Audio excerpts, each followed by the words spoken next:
चमत्कार से नमस्कार करने वालों की भी बहुत बड़ी तादाद है, लेकिन आप जैसे जो बड़े बड़े पदों पर बैठे हुए लोग हैं, सनातन धर्म को जो प्रचार और प्रसार दे रहे हैं, उनका भी ये दायित्व है ना कि अगर अंधविश्वास कहीं से भी फैल रहा है तो उसको रोका जाए, ताकि आगे आने वाले वक्त में सनातन धर्म को बदनाम नहीं किया जा सके। क्योंकि इनके भी समर्थक कह रहे हैं कि वो सनातन धर्म का प्रचार कर रहे हैं तो उनको बदनाम करने की साजिश रची जा रही है। बात और प्रचार करना भी चाहिए, हम उसकी प्रशंसा करते हैं और हमारी शुभकामनाएं भी उनके साथ हैं। खूब आगे बढ़े, सनातन धर्म का प्रचार करें, उसकी रक्षा करें। हमारे हैं, अपने हैं, हमें खुशी होती है, हमें गौरव भी होता है। लेकिन आपने ये जो कहा कि अगर समाज में कोई ऐसा संदेश चला जाता है जिसे कि हिंदू धर्म में ढोंग है या पाखंड है या ये तो इस प्रकार की बातें मानते हैं, तो चमत्कार को भी बहुत अच्छा नहीं लोग मानते, जो बुद्धिजीवी वर्ग है। इन चीजों से बचने की आवश्यकता रहती है। तो धीरेन्द्र ये जो चमत्कार है वो कैसे होता है, मैं आपसे जानना चाहूंगी। देखिए, कोई अगर बीमार है वो दवाई भी करा रहा है, लेकिन फिर वो सोचता है कि अगर साधु संतों का कुछ आशीर्वाद मिल जाएगा तो हो सकता है कुछ अच्छा हो जाए। लोग इस भरोसे के साथ बाबाओं की शरण में जाते हैं। तो मैं इसके बारे में, क्या एक विश्वास होता है जो लोगों को दूसरी आध्यात्मिक शक्ति देता है, इस वजह से उनके शरीर में बदलाव होता है और हो सकता है बहुत सारी परेशानियां उनकी खत्म भी हो जाती हूं, क्योंकि विश्वास में भी एक शक्ति होती है जिसको आप बाबा से जोड़ लीजिए या खुद की इच्छा शक्ति से जोड़ लीजिए, ये अलग और अलहदा हो सकता है। ये जो चमत्कार होता है आप बाबाओं की ओर से किया जाता है, किसी को आशीर्वाद देकर किसी की परेशानी दूर कर दी जाती है, ये कैसे होता है? हेलो जी अधेशपुरी जी, आप ही से ये सवाल था। अच्छा, मैं पूरी बात आपकी समझ नहीं पाया, लेकिन ये बात तय है कि सिद्धि एक अलग चीज होती है और सिद्धि के द्वारा लोगों के विश्वास के द्वारा असंभव कार्य भी संभव हो जाते हैं। क्योंकि जहाँ श्रद्धा है, श्रद्धावान लभते ज्ञानम, उस व्यक्ति को ज्ञान भी प्राप्त हो जाता है। और दूसरी बात यह है कि जहाँ श्रद्धा है वहां से उसकी मनोकामनाएं भी पूर्ण होती हैं।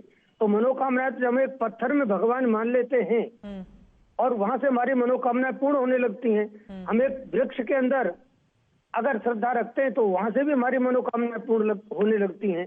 तो ये मनोकामनाओं का जो एक सब्जेक्ट है वो लॉजिकल हो भी सकता है और लॉजिकल नहीं भी हो सकता है, वो श्रद्धा का सब्जेक्ट है। बिल्कुल। तो इसलिए लोगों को अपनी अपनी श्रद्धा के अनुसार भी वहां से लाभ प्राप्त होता है, तो वो कर रहे हैं तो अच्छी बात है। उसमें बहुत कुछ ऐसा नहीं है कि जिसकी निंदा की जाए।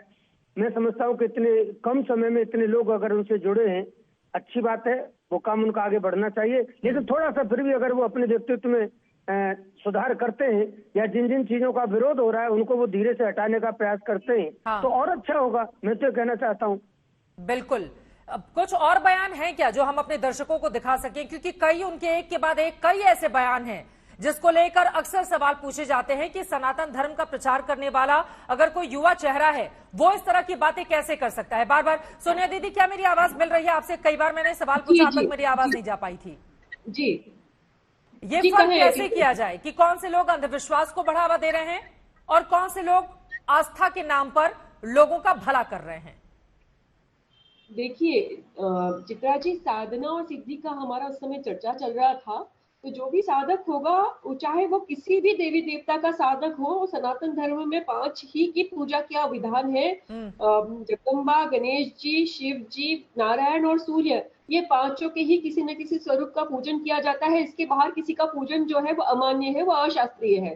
जैसे आप उदाहरण के लिए अगर शिव का ही एक रूप भैरव भी है, शिव का ही रूप हनुमान भी है। तो इस तरीके से यदि अगर आप उस मापदंड में भी देखें या किसी भी मापदंड में देखें पराविद्या ज्ञान के, तो उसका एक नियम है। पराविद्या में ऐसा नहीं है कि महिमा अणिमा लघिमा या अष्ट सिद्धियां मिल गई तो उसके नियम नहीं है। आप उसका अपने मुख से अपने तरफ से अगर बखान करेंगे तो वो सिद्धि क्षीण हो जाएगी। ये बहुत बड़ा नियम है, ये हर साधक जानता है। इसका मतलब ये है कि यदि हमें भगवान ने कृपा करी है, जैसा कि धीरेन्द्र शास्त्री जी के व्यक्तित्व में और उनकी जो फॉलोवरशिप बनी उसमें हम देख सकते हैं, और उनको जो पीठ मिला है हनुमान जी का, उसके हिसाब से हम देख सकते हैं। तो मेरा ऐसा सोचना है कि उस कृपा का वे सदुपयोग थोड़ा सा धैर्य और संतुलन के साथ करें तो सनातन धर्म का प्रचार और प्रसार और जो उनकी अच्छे ध्येय हैं वो अच्छे उजागर होंगे। बिल्कुल। बेस्ट पार्ट ये है उनका कि वो हनुमान जी के साधक है, हनुमान जी के जो वो आधार को लेकर प्रचार प्रसार कर रहे हैं। लेकिन कहीं ना कहीं उनकी भाषा से हमें ऐसा लगता है कि वे आजकल के समाज के प्रभाव में बात कर रहे हैं। तो समाज के प्रभाव और अभाव को छोड़ के वे सिर्फ अपने भगवान की जो साधना और सिद्धि है उसके नियमों के अनुसार यदि वे कार्य करेंगे तो ये जितने भी प्रश्न चिन्ह हो रहे हैं वे समाप्त हो जाएंगे। क्योंकि इसी तरीके के प्रश्न चिन्ह समाज में कुरीतियों को और अंधविश्वास को भी पैदा करते हैं। तो जो भी व्यक्ति पीठ पर आ रहा है या गद्दी पर आ रहा है या व्यासपीठ पर से कथा कर रहा है, उसे इस चीज का ध्यान रखना चाहिए कि उस गद्दी की गरिमा क्या है। ये बहुत बड़ी बात आपकी ओर से कही गई है। बहुत शुक्रिया आप चारों मेहमानों का हमारे साथ इस चर्चा में शामिल होने के लिए।